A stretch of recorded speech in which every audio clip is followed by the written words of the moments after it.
Sono arrivate tante numerose segnalazioni alla nostra redazione per uno dei problemi più delicati che affligge la nostra società ed in particolare i nostri giovani. Spaccio di droga nel cuore del centro storico, in pieno giorno, sulle vie Vallicaldi, a 2 passi dalla via Atenea e dal teatro della Posta Vecchia.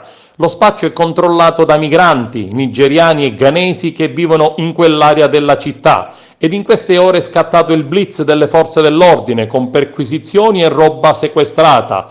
L'allarme diffuso da mesi non soltanto sui social ma anche attraverso l'intervento di consiglieri comunali e cittadini comuni che hanno deciso di intervenire segnalando alle forze dell'ordine un intervento immediato e risolutivo per porre fine allo spaccio.